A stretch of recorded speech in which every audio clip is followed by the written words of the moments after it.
So what do we do, Brett? We have these companies, 4 or 5 of them, and they're in charge, and they're the ones get to decide to decimate the information. What can we do as a society to take back control? Francis bringing our Brexit slogan there, just for the hardcore fans. Yeah. Take back control of our tech. All right. So let's just first notice one of the facts that works in our favor. You've got 3 kinds of people inside of all of our institutions. You've got people who are committed to doing the right thing. In an institution that is fiercely committed to doing the expedient thing, those people will not last long. They will be in very short supply. You've got people who are ruthless and do whatever is in their own interest, irrespective of what the cost may be. Those people will exist at some level inside of all of our institutions. And then you have people who are caught in a bind.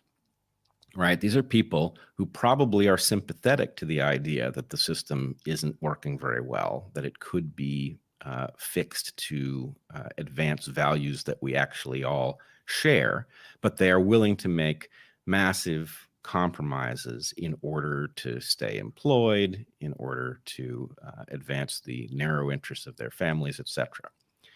And my point would be, those people can actually be liberated to do the right thing inside of all of these institutions.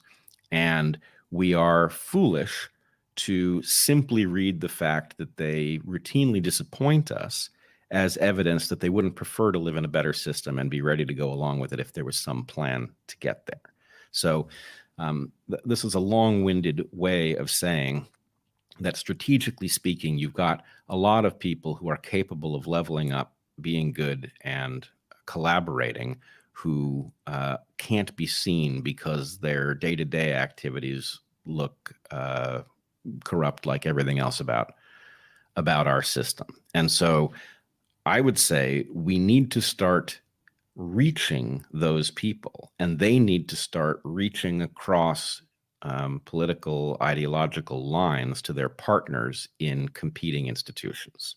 Right? Now, you can say this about our political structure, for example. In the U.S., there are, I think it's a small number of high-quality people in the Congress, for example, who could partner with people across the aisle to right the ship of state.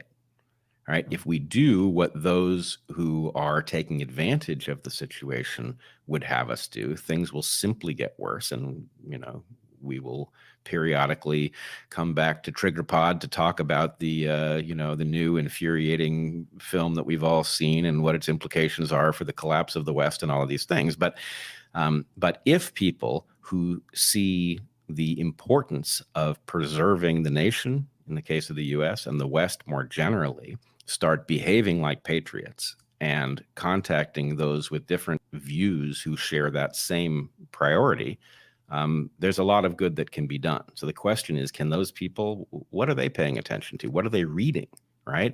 Either they're paying attention to channels like this one, in which case there's hope of reaching them, or are they paying attention to officially sanctioned channels that are so fiercely partisan that even though this is the moment for them to take control and partner across these traditional lines, that they will just miss the call because they won't know it's out there.